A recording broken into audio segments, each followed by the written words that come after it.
Once more, everyone. Another day. We're going to deal with a very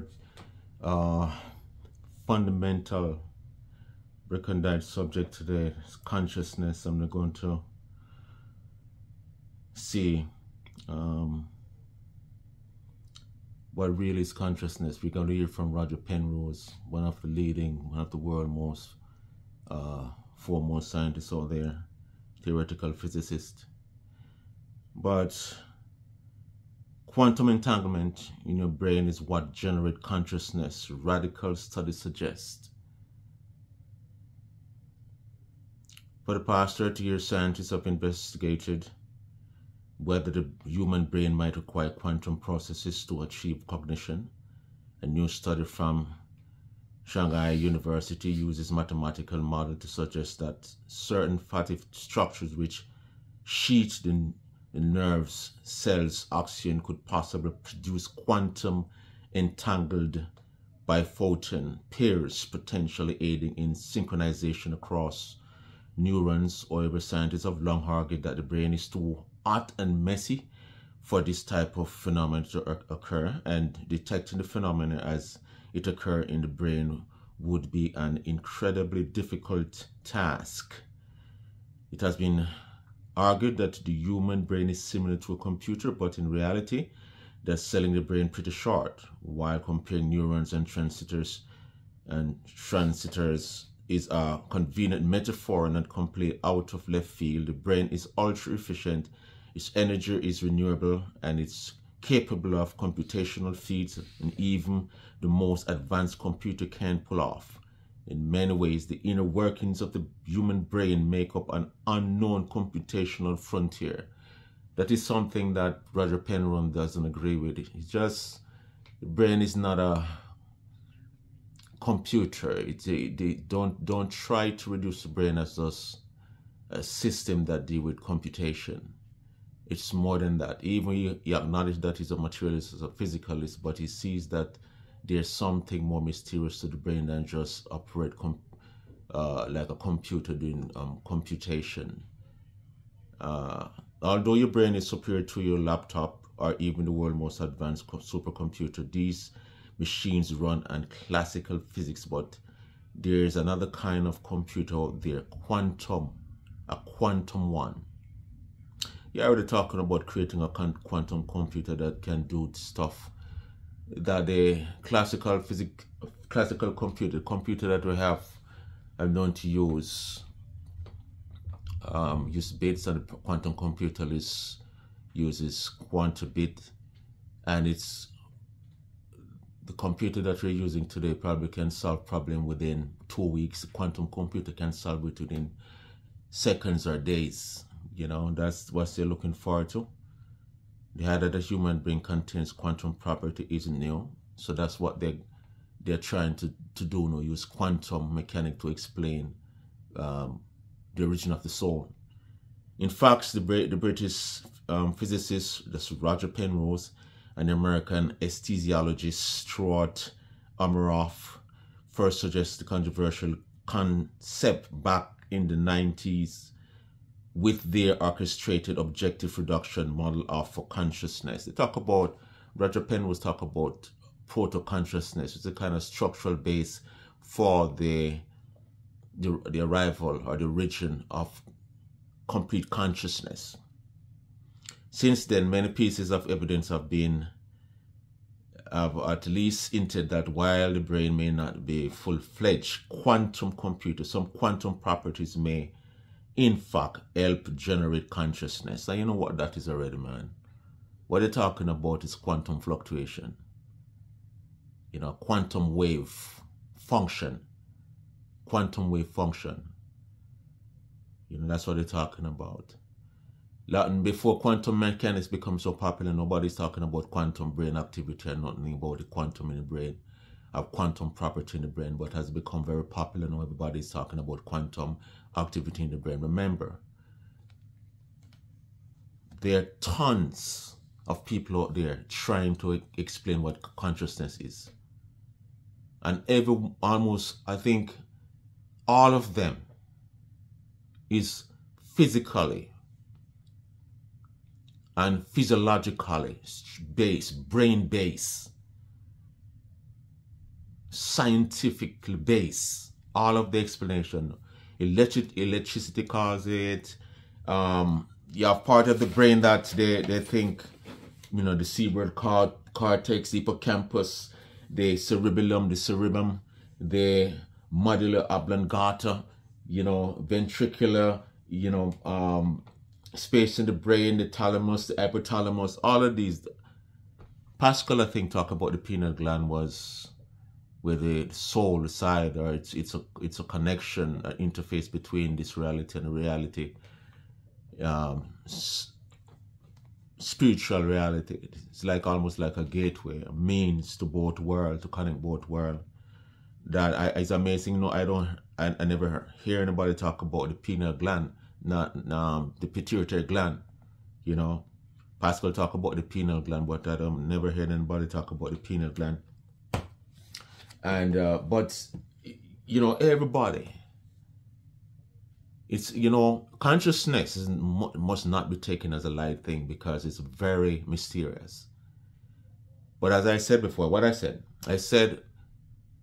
whenever you stay within a scientific discipline, within your scientific community, all your physical fundamental laws, and every time you attempt to answer something that is more fundamental than these fundamental laws of physics, you're going to run into a Schrödinger's cat.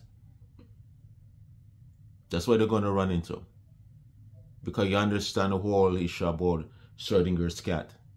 To illustrate, and it's a thought experiment to illustrate the absurdity of certain quantum function. You know, you look on a particle is a particle until you look on it, it does become a wave, and it leads to a lot of, that's why Penrose said that the quantum mechanics is not yet completed. And either they want to you know, quantize our, you know, relativity, or want to relativize quantum mechanics. These physicists are all over the place in what they're thinking, man. They cannot.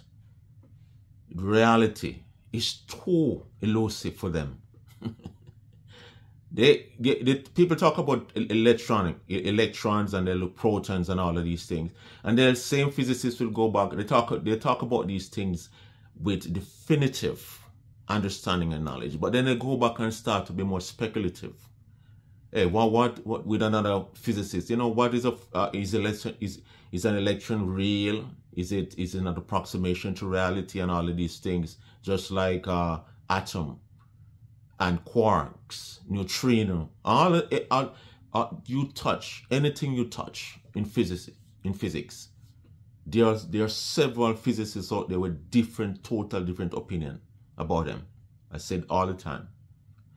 And when it comes on to consciousness, you have a lot of people trying to understand what consciousness is. Where does it come from? You know, the origination of it. Where is it from? And fundamentally, they're all looking inside the brain. Every time the community of physicists, they come up with some scientific model, some scientific theory or whatsoever it is. They always try to use a theory to try to explain consciousness. Remember general special theory of relativity? I've read where people try to use that to understand, you know, the brain, the neural network and stuff like that, and claim that's where consciousness come from. You're trying to use Einstein theory of relativity. And now this guy talk about electricity cause consciousness, and now you're talking about the quantum theory, quantum mechanics. They try to use this to explain consciousness, but it's always structured in science. Using scientific theory, using scientific conjectures, using scientific principles, laws of physics, applied all about the chemical and the synapses, neural network of the brain, or somewhere in the brain give rise to consciousness. Never step outside.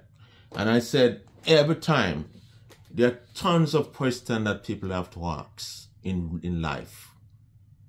And there's a set of people that think that the answers only lie within science. And that is so narrow-minded. It's so narrow-minded. The very principle of science is not scientific. It's philosophical. It's a philosophical presupposition that underlines the whole scientific enterprise. Now, before we talk about what is consciousness, there's a law, Leibniz laws of the indiscernibility of the identical. It states that for any entities X and Y, if X and Y are identical, they are really the same thing. There's only one thing that you are talking about, not two. Then any truth that applies to X will apply to Y as well. This suggests a test for identity. If you could find one thing true of X, not true of Y, or vice versa, then X cannot be identical to be the same thing as Y. Further, if you could find one thing that could possibly be true of X and not of Y, or vice versa, even if it is not actually true, then X cannot be identical to Y. This is what, when you're talking about soul and consciousness, probably one of the best person only to deal with those kind of mysterious issues is J.P. Moreland. J.P. Moreland. J.P. Moreland, base University of Missouri, Master in Theology, Dallas Theological Seminary, Master of Arts, University of California, Riverside, and PhD, University of Southern California. He's a distinguished professor of philosophy of Talbot School of Theology, Biolog University in La Merida, California. He authored many books. So this is the go-to guy when you're talking about, he's also a Christian. And he and William Lane Craig are a good friend, you know. But J.P. Moreland, this is what J.P. Moreland talk about. Going to read some more of his, what he has to say about consciousness. Now, this is where he's illustrating Leibniz law, the Leibniz law of indiscernibility of the identical. He said, for example, if J.P. Moreland is 5 feet 8 inches tall, but Elaine Speck's youngest son is 6 feet tall, then they are not the same thing. Further, if J.P. Moreland is 5 feet 8 and Elaine Speck's youngest son is 5 feet 8, but it would be possible for J.P. to be 5 feet 9 while Elaine's youngest son were 5 feet 10, and they are not the same thing either. What does this have to do with the mind-body problem?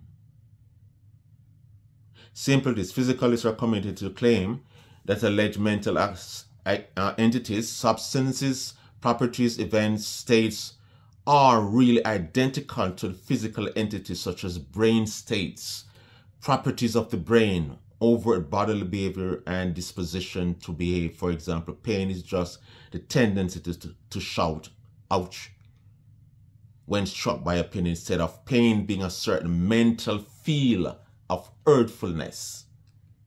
If physicalism is true, then everything true of the brain, its properties, states, and disposition is true of the mind, and its property, states, and disposition, and vice versa. If we can find one thing, even possibly true of the mind, and not of the brain, or vice versa, then dualism is established. That's why we talk about substance dualism.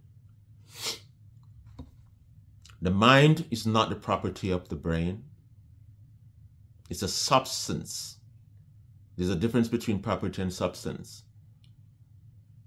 if the mind is a property of the brain, they call it epiphenomenalism. Brain does not give rise to mind. And mind, the high ego, is all about consciousness.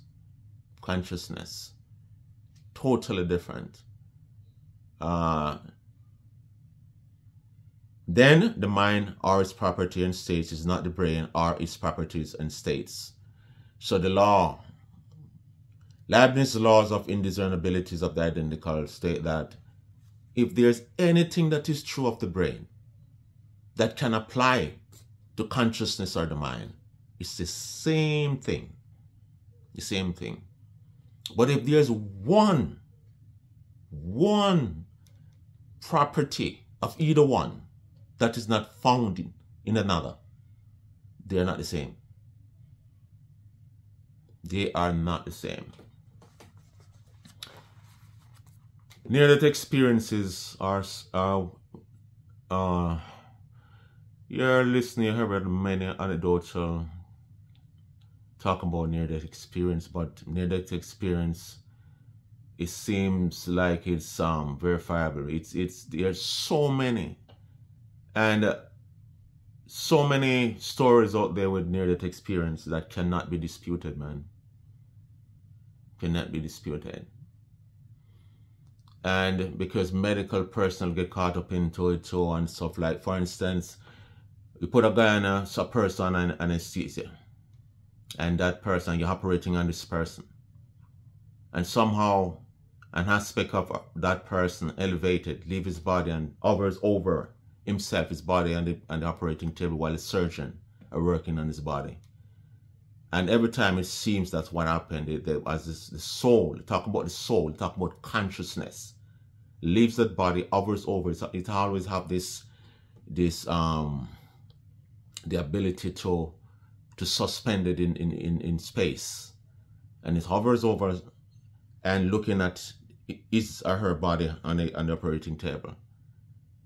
And then when it returns to the body, it can tell a physician what he saw, what instrument that the surgeon was using and stuff like that. You know, sometimes there are stories that I've read where they come back, after they come back in the body, they tell the medical personnel to go up on the roof of the hospital. There's a pair of sneakers up there, some object up there, and when they go up there, it's there. How do they know that? They are under anesthesia. They are being operated on. How on earth do they know that? And then the surgeon, they are startled. They're dumbfounded. How does this person know? Roger Penrose talk about, and another anesthesiologist talk about the microtubules of the cells and stuff like that when people are on anesthesia. Anesthesiologists can't tell you what happened. How does this thing work? What does it do to shut off consciousness, yet the person is not dead? But as I always say, there's a difference between near-death and after-death experience. Out of all of the stories I heard about near-death, I would rather hear I would love to hear someone that actually come back from the dead and say what he experienced. I've not known anybody within our time. When people talk about near-death experience, they talk about the story as if they were actually dead. I'm talking about somebody that's dead. I know that death is not an easy thing to explain to, because it seems like when a person is dying, it dies in a descending way, from a system, to molecules, to atom, and in that way. And it's very difficult and to explain a lot about how human, even things that we're accustomed to on a daily basis, very difficult to explain until you reach that point. A person on anesthesia probably, I don't know, probably the closest, one could say is the closest to death, probably, because you know nothing. Complete blackness, nothing, out. And then after a while, you restore your consciousness. What does this thing do to you? But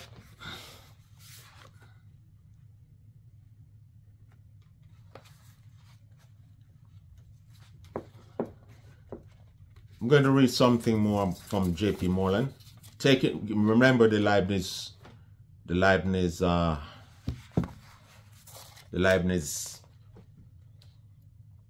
law, you know, concerning when you're talking about consciousness, mental properties.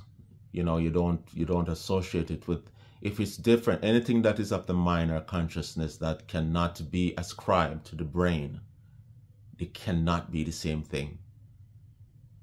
And brain producing mind. So the mind, if the brain produces a mind, the mind becomes the property of the brain.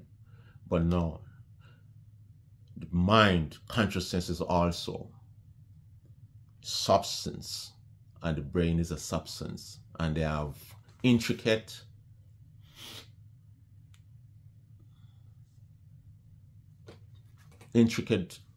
causal relations, a causal interaction, you know. Let me read this very quickly. Consciousness among the most mystifying features of the cosmos.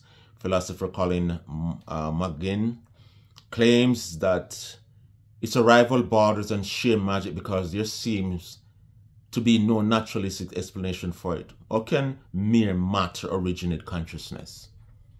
How did evolution convert water of molecular tissue into the wine of consciousness? Consciousness seems like a radical novelty in the universe, not prefigured by the after effects of the Big Bang. So how did it contrive to spring into being from what preceded it? I believe that the existence of God is the best explanation for a finite example of consciousness in creatures such as humans and various animals. Finite consciousness provides strong evidence that God exists. In my view, scientific naturalism is utterly incapable in principle of providing any explanation whatsoever for a finite consciousness.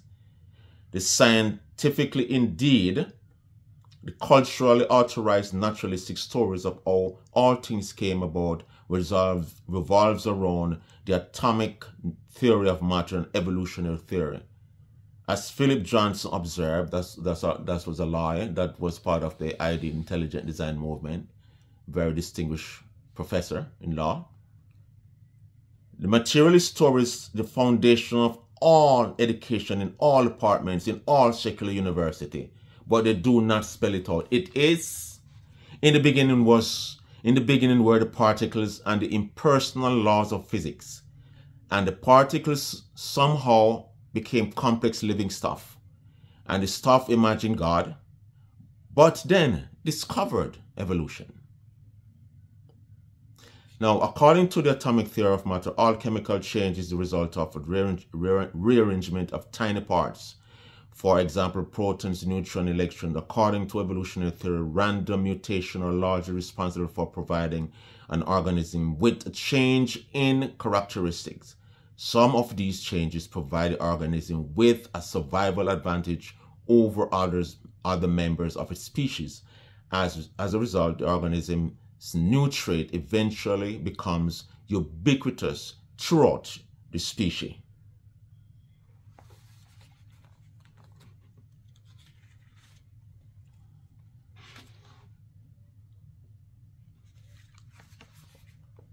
While the origin of consciousness is surrounded by controversies, the nature of consciousness is pretty commonsensical.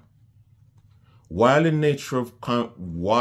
origin of consciousness is surrounded by controversy, the nature of consciousness is pretty commonsensical. Suppose you are in a recovery room immediately after surgery. You are still deeply under anesthesia. Suddenly and somewhat faintly, you begin to hear sounds. It is not until you can distinguish two different voices. You begin to feel a dull throb in your ankle, the smell of rubbing alcohol wafts past your nose. You remember a childhood accident with the same smell. You feel an aversion towards it. You feel thirsty and a desire a drink. As you open your eyes to see a white ceiling above, you begin to think about getting out of the hospital. What's going on? The answer is simple. You are regaining consciousness. Note two things about this example. First, whereas any physical object, state, process, property, relation can and only can be completely described from a third-person perspective, description of states of consciousness require a first-person point of view. Only an I can describe or report them. Compare this to describing, say, a hospital bed, which we can only observe from the outside. Second, states of consciousness are best defined by citing or pointing to specific example. In fact, a fairly good characterization of consciousness is this. Consciousness is what you are aware of when you engage in first-person introspection. Both of these observations are exactly what the dualist approach to consciousness would predict. At least 5 kinds of conscious state exist. You have sensation, the state of awareness, or sentience, conscious awareness of sound or pain, some sensation or experiences of things outside me, like a tree or the color red. Others were awareness of the states within me, like pain or itches. Emotions are subclass of sensation, and as such they are a form of awareness of things. I can be aware of something in an angry or sad way. A thought is a mental content that can be expressed in a sentence. Some thoughts logically imply other thoughts. For example, all dogs are a mammal entails the dog is a mammal. If the former is true, the latter must be true. Some thoughts don't entail, but merely provide evidence for other thoughts. For example, certain thoughts about evidence in a court case provide grounds for the thought that a person is guilty. The thoughts are the sort of things that can be true or false, reasonable or unreasonable. A belief is a person's view, accepted to varying degrees of strength of how things really are. A desire is a certain felt inclination to do, have, or experience certain things or to avoid them. An act of will is a choice, an exercise of power, an endeavoring to act, usually for the sake of some purpose. All properties such as pains or thoughts and the states, events, compose of them a pain or thinking event, generally mental, or are they physical?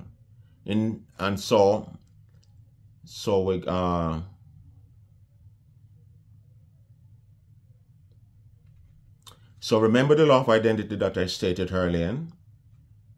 If X is identical to, is the same thing as Y, then whatsoever is true of X is true of Y, and vice versa. If we can find one thing true or possible true of X, not true or possible true of Y, they are not the same thing, even if one or two depends on the other for its functioning, like the brain and the mind. Property dualists or substance dualists argue that mental states are in no sense physical, since they possess 5 features not owned by a physical state. I'm going to name it 5 of them.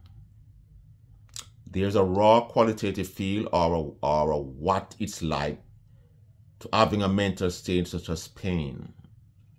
We can easily tell a pain from a feeling of joy, since the two experiences are qualitatively different.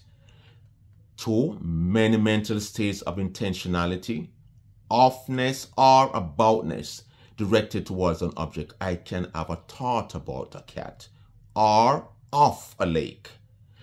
3, mental states are inner, private, and immediate to the subject having them. 4, mental states require subjective ontology. That is, mental states are necessarily owned by the first person subjective the first person subjects who have them. Only I can possess my thoughts. No one else can. Mental state fails to have crucial features. For instance, spatial extension. Your thought has no spatial extension. Location, being composed of parts that characterize physical states, and in general cannot be described using physical language. My thoughts have no physical dimension, no physical location, and are made of simpler building blocks. My thoughts are not, how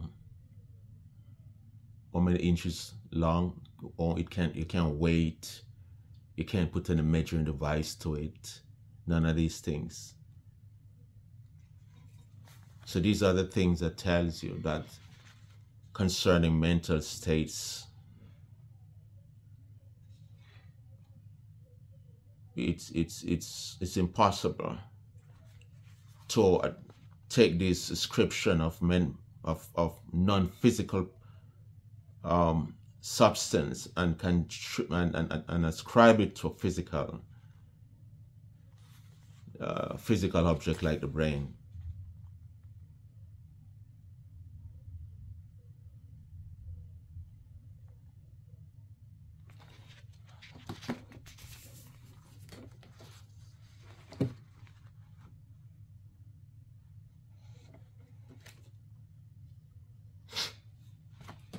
Through self-awareness, I am aware of the fact that I am an enduring self who was and is and will be present as the owner of all my experiences in this series.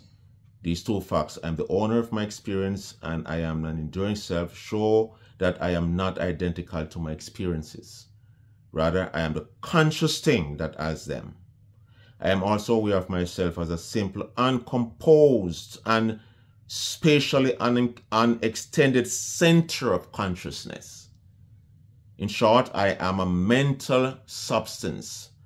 Moreover, I am fully present throughout my body, though not identical to any part of it.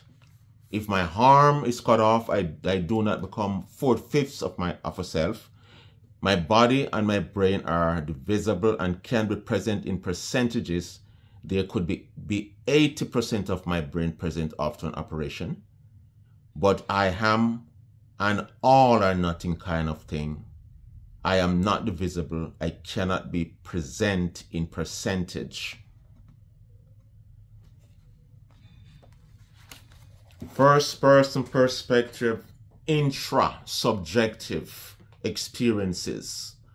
These are part of being a conscious I, a conscious ego, a conscious subject, a conscious self. You, all these people who are asking about what is consciousness. Their consciousness themselves. It's you as a person. You as a person that transcends your physical body. That is what transcends the body when it dies. It is not subject to decay. It's not subject to death. Death cannot touch it. Consciousness is a part of who you are as the I, the subject, the ego of your being. When I read this, The Emperor's New Mind, Roger Penrose book, very complicated book, where in 492 he's asking, where is the seat of consciousness? Talk a lot about brain, like it spend a lot of time talking about this part of the brain they call reticular formation. Reticular formation is a complex network of brainstem nuclei and neurons that serve as a major integration and a relay center for many vital brain systems to coordinate function necessary for survival. He himself cannot tell you what it is. As brilliant as this guy is, brilliant scientist, mathematician, theoretical physicist, all their brain power, all their scholarship is foundational to physics, the laws of physics, quantum mechanics, and all of these things that has to do with physics, geometry. But when it comes on to things like consciousness, the mind, these will pose certainly a difficult problem for them, because all of their intellectual efforts and all their interests and pursuit is within the physical realm, the material realm, with the material laws of chemistry and physiology and all of these things, electrons and protons and all of these things.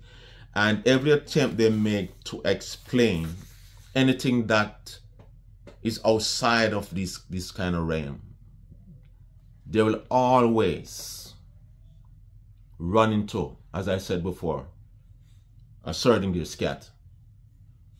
They always will come to asserting their scat.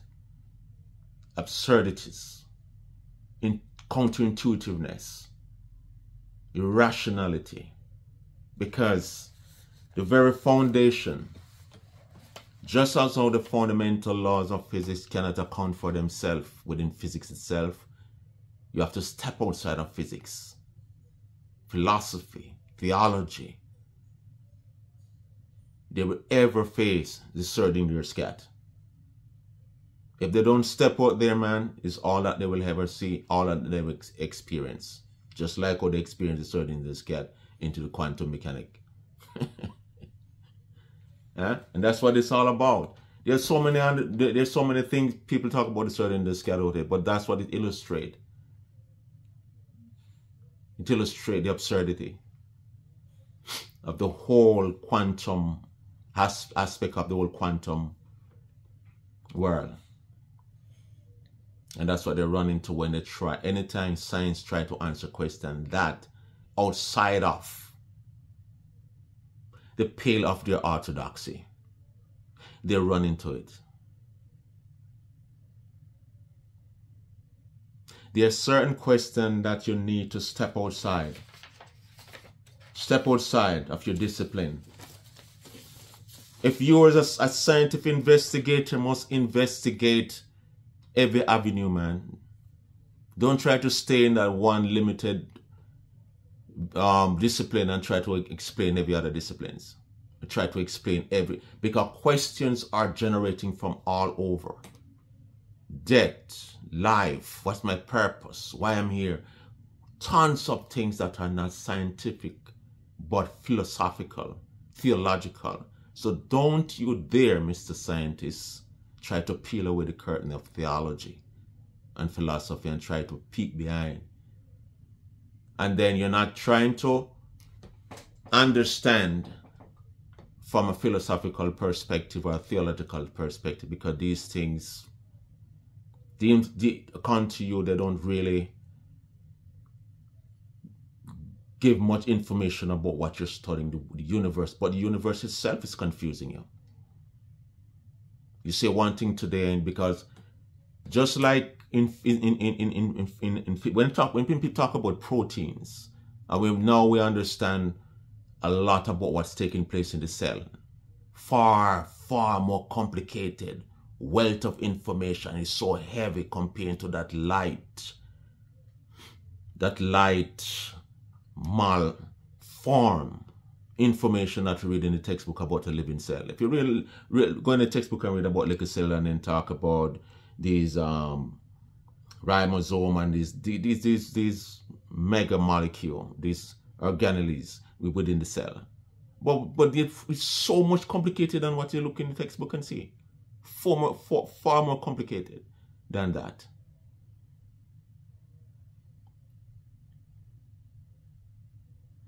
And yet when we run into some, as we answer some question, more answers come up. As we answer some more answers, because it's a gigantic, complex world we live in, and it's like we just find ourselves into this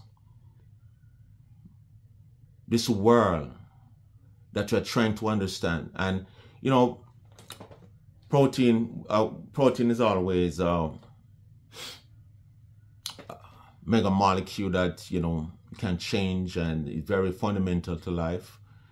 And you see a lot of illustration, animation, and stuff like that show you all the replication and the different, or the amino acid line up to make protein, and you have motor proteins and these things, and then you have, and all of a sudden somebody has come out and say, oh well, protein is not like that, protein is more jiggery, and they you know, so they're not solid in form or configuration and stuff like that. This is what I'm saying. They would come up with one understanding, and then within 2 months time they try to overturn all that they had known before, because the whole scientific community is jiggly. It's just dynamic, constantly in a state of flux, changes all the time. All you can find any definitiveness about it. And this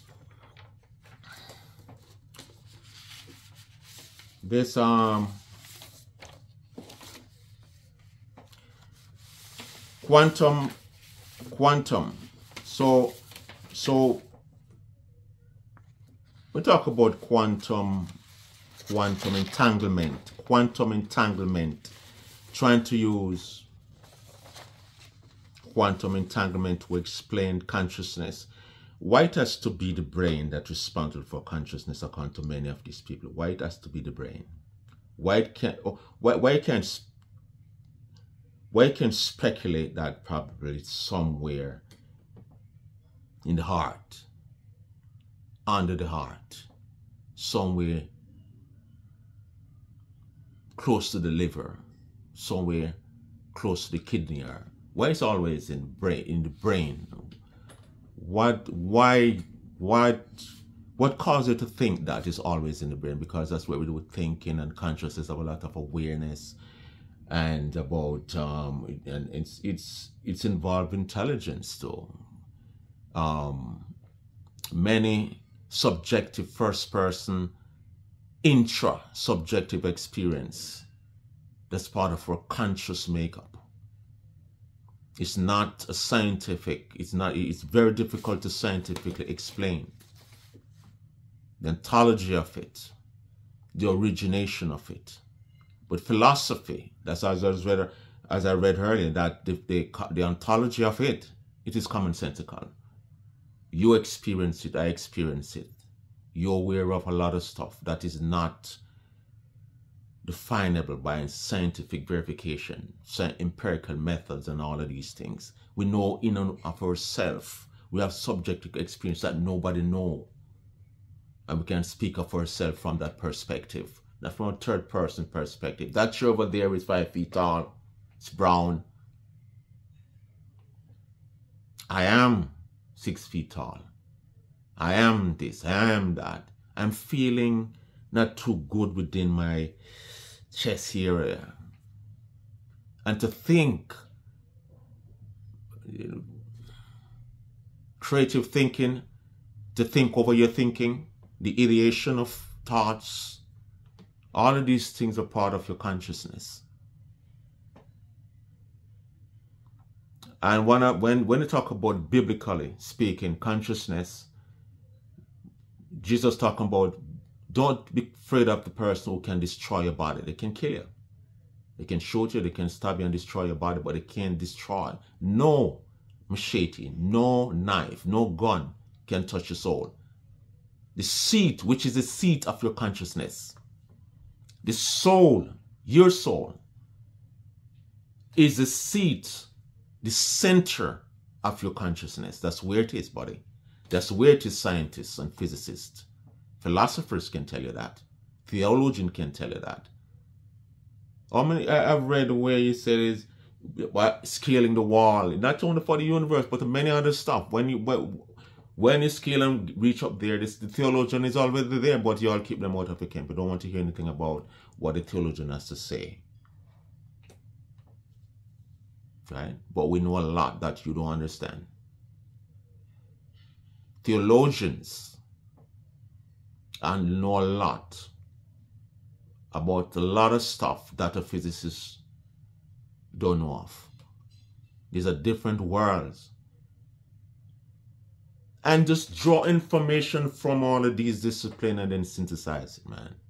Just, you know how many I've seen, even medical science, young men develop a more simpler method to deal with blood tests, to test for diabetes and all of these things. And because they do it in a way that is unconventional, those experienced doctors and medical scientists want to dismiss him, want to dismiss these people. Why? You're afraid that these guys are not in the medical school yet, and they develop these things that you have been in medical school and in medical care for years, and you didn't even think of doing that. And you're afraid that they're going to ascend you and send to the throne of recognition above you, and get and being awarded with Nobel Prizes and other stuff that you have never achieved in your career. Why? Why this closed-mindedness to new things, man? I thought you guys had open-mindedness. Because I hear Sean Kyle talk about, you know, if this scientist is not, if some guys from somewhere come with some other theories, I won't spend time of my time to focus on what I do, unless he's like on a level of rather Penrose and all those upper level distinguished physicists probably who have Nobel Prizes already. These are the guys that would pay attention. But how do you know that a guy who is a genius, there are many geniuses that have never been to college and university, and they have revolutionary ideas. You see them all the time. Revolutionize certain things that they use in physics, chemistry, music, and all of these things. And then you don't say, oh, well, I won't pay much interest to that because, you know, I have my own scientific model working on, and, you know, I saw, you know, or you know that this guy is not going to be the next Einstein, even greater. Just give him a chance.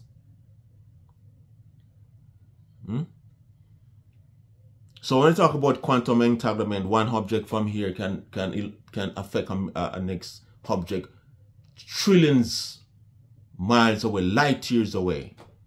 And they said if it is true, then the speed of light is no longer the fastest thing within the universe. I think some physicists or some scientists in they talk about the Nielberg-Einstein debate over the whole issue, because Einstein didn't talk about the spooky thing, you know, this entanglement thing. But I don't think, man, that's too non-scientific. So they didn't give me much thought of it. Then these scientists from I think it's Anton Zeilinger and his team confirmed that in the University of Vienna that quantum entanglement is really true. And so it contradicts Einstein's theory of relativity. So they say Einstein theory of relativity is false. I see if they get the Nobel Prize for that, because all of these scientists is vying for recognition and to be the next Einstein, or to be the next greatest scientist above Einstein, Isaac Newton, Copernicus. Yeah, all of these physicists and scientists, they are vying for that, the throne of recognition, man. the principle of when the principle of quantum entanglement.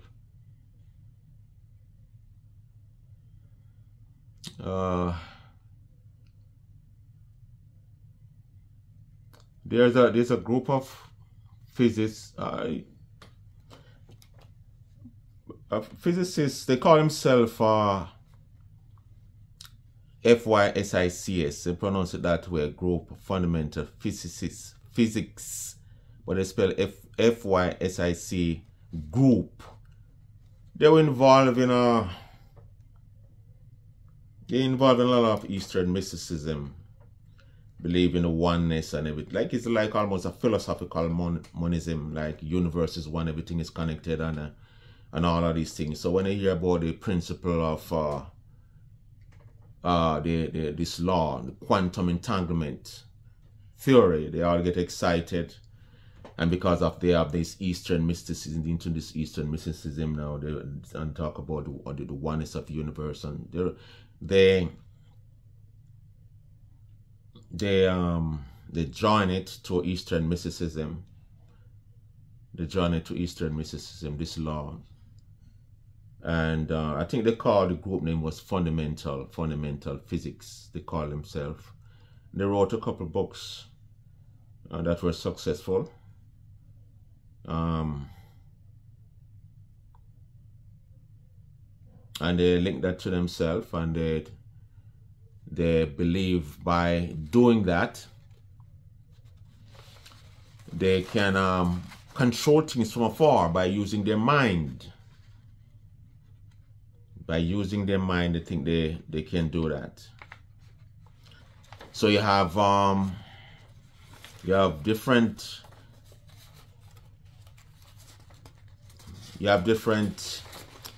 things that people, when concern the extra sensory perception, the ASP, clairvoyance, and telepathy and telekinesis. They thought that will help them.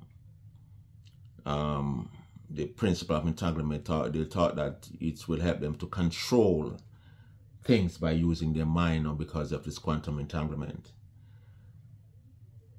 But there was a member of their group named John Glasser that put it to the test, the Bell test.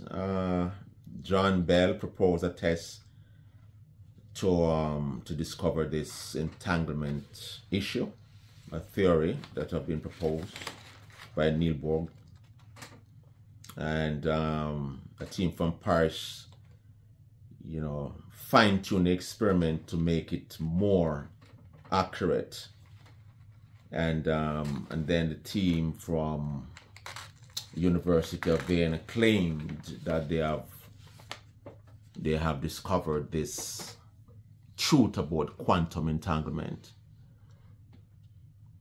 But when it comes on to consciousness, before I said that, there are a lot of religious people like to take these laws of physics, these principles of physics, and apply it to themselves, just like quantum mechanics.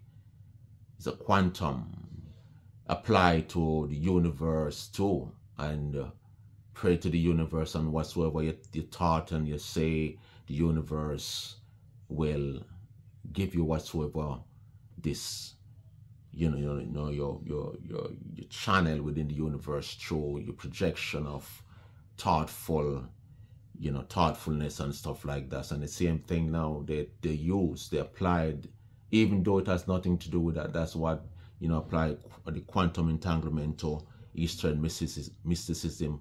Since you're one with the universe, and quantum, one object over here 1 billion miles away can affect another object.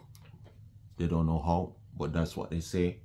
So why my mind, since I'm one with the universe, I probably can take my mind and take up a stone all the way in New York, or even close by. These kind of stuff people always do. But scientists, physicists disassociate themselves with all kind of stuff anyway. But go back to the soul. the spirit, the consciousness is a very huge thing to involve in, to talk about this metaphysical entity. And so regardless of what biblically and philosophically, as I said before, your brain did not give consciousness its origin. Your consciousness is not nowhere in the head, nowhere in a physical brain. Your mind is not a part of your brain. They work in close connection. And I say the Leibniz laws help you to explain that. When you die, there's an aspect of you that survived that. There's an aspect of you. A physicist might tell you, oh, no, when you die, everything is gone. I hear them all the time. A physicist like Sean Carr, and all of them will tell you, when you die, the information that was in you float away in the universe. The information, they see everything as physical and tangible and informational. And even information is not something that is physical. Information is what informs what is physical. But it is not physical. Right? A lot of information can store in a very tiny physical space. Information is non-extensional. You know, anything is not material. You know, so even information, but nonetheless, I said information is just gone out in the universe, and that and you just, that's no more you are dead. Your consciousness is your enduring self. That's why you can remember when you were 5-year-old, 6-year-old, 7-year-olds, because there's an enduring aspect of you that sustain you through the rest of your life until you're dead. And even when you're dead, death will touch your body, but death cannot touch your soul. Death cannot touch your soul, that ground consciousness, your eye, your ego, yourself. You cannot touch it. That's why you have people of near-death experience, because there's something about human being that transcends his physical makeup, his body with his brain under anesthesia. He's lying there, open up, his body open up, doctors inside working, and yet you can get out there, leave your body and see everything.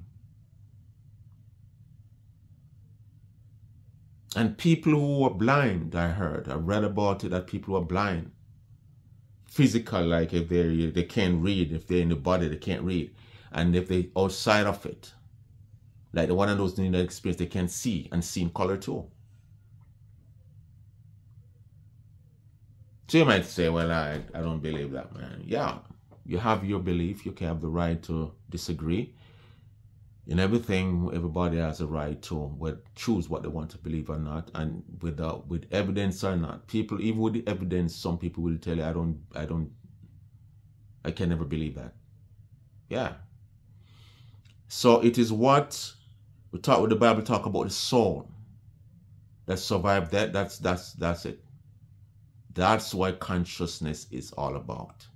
And that's why these scientists and physicists will never discover it by their methodologies. They will never do that. Because it's something beyond physics, science. You'll understand it better in theology. You'll understand it better in philosophy. J.P. Moreland is a philosopher. He's a chemist too, but his profession as a philosopher. And others. Right? So, and it's your enduring self. You're aware. It doesn't matter. You grow, you get old, but you're aware of a lot of things through the continuum of time. and you're aware of all of these things, is the enduring self. That is what consciousness is. And is untouchable by scientific instrument or empirical, investigation. But it's real. It's you. It's you who are questioning what it is. It's you who are doing all of these investigation through different unreliable methods. What it is. That's consciousness. It's consciousness, man.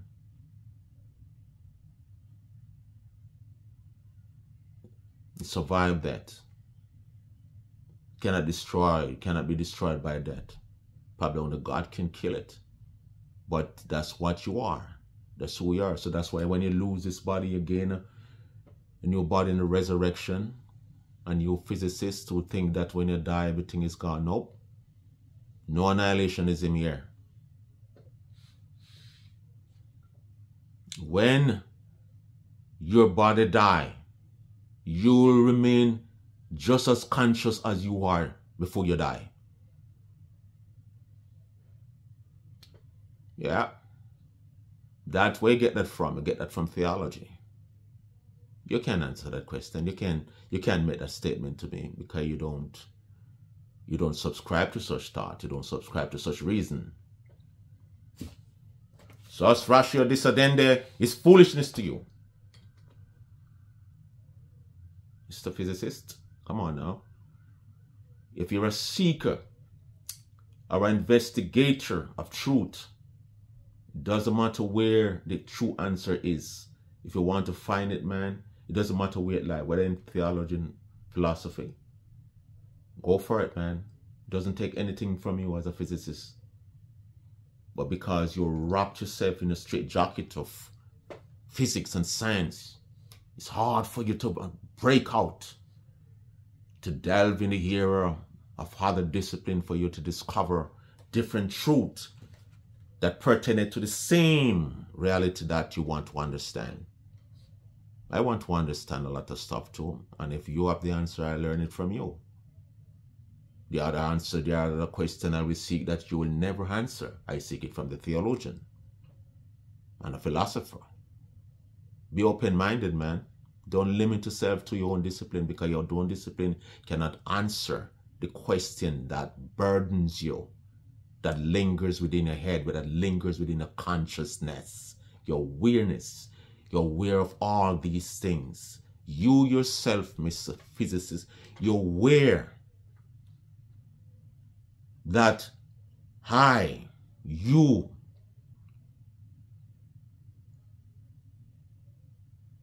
and you're going to talk, when you're talking, you're going to say, I aware that I am more to who I am than this thing that I can feel, than this thing that I can touch. I am more than it.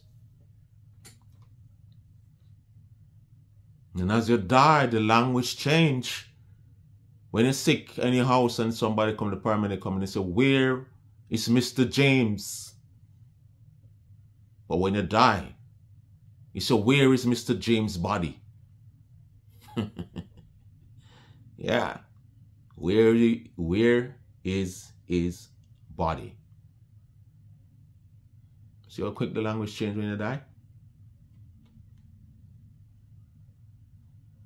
So, the ground of your consciousness, your awareness, the center of your introspection, the center of your subjective experience, the ability to have an internal critique of yourself, to say, it's me. And even if something should deform you physically, you know that's me, even though I lose my hand, even though this thing deform me facially, even though I lose my 2 legs, we're still going to say, it's me, it's me, it's me, Bob, it's me, James, it's me. If your brain, not because a lot of things happen because the brain and the mind work so intricate, mysteriously intricate, what happened to our brain can limit our consciousness, our consciousness of the material world.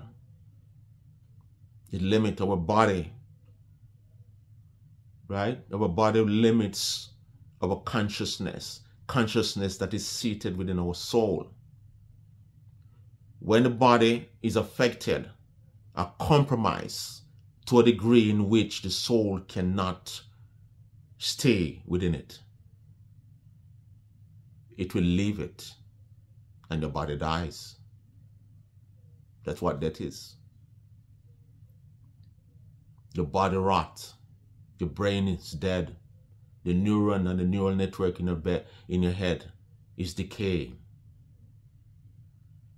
Pus, stench. But none of these things can be ascribed to your soul, to your consciousness.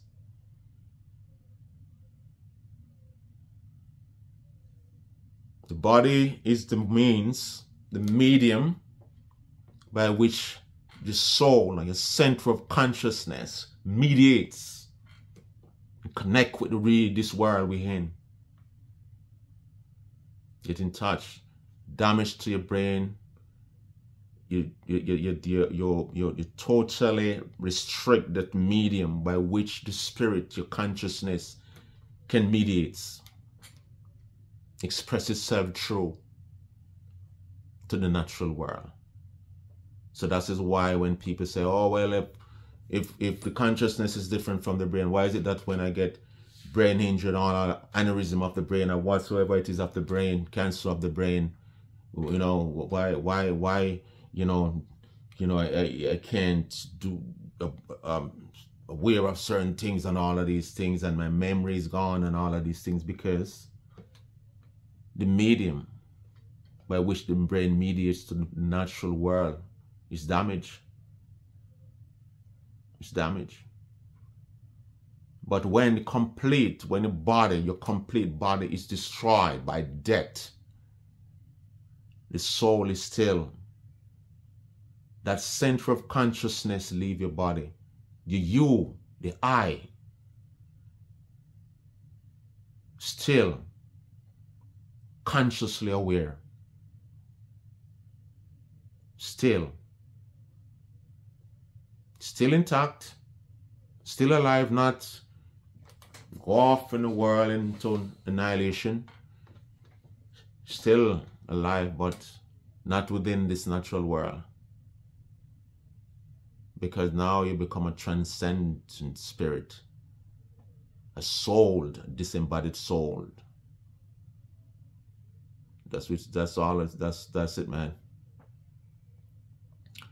So while Roger Penrose is there, all of these physicists,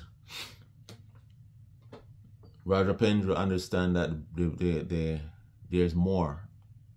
There's more to be investigated. At least, there are more to be investigated, and it seemed to want to lead more to the quantum function of the brain that creates some kind of proto-conscious superstructure, which eventually gives rise to consciousness. But can't finalize anything. These are my conjectures and theoretical thing here. And don't compare the brain to a computer, man. A computer can nowhere rival the brain. Much more the mind. You human being with your own self-consciousness and awareness and brain power create this thing, and yet it seems like you want to make it even more. Somehow it's going to evolve beyond your ability and capability as an intelligent, self-aware, conscious being.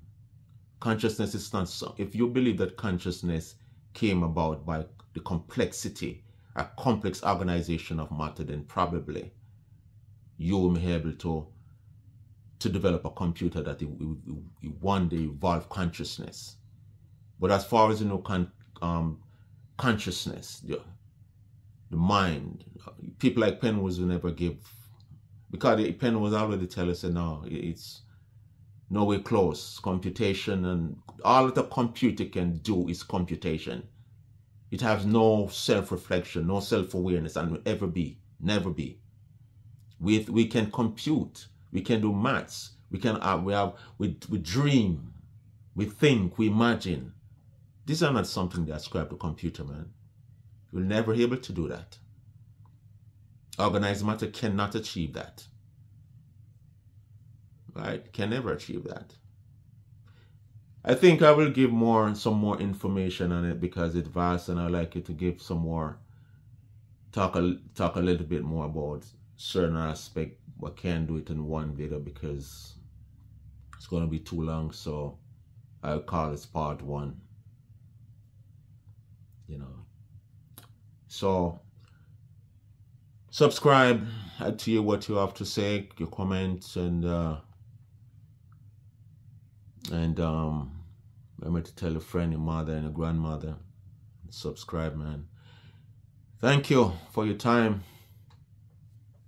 Until next time.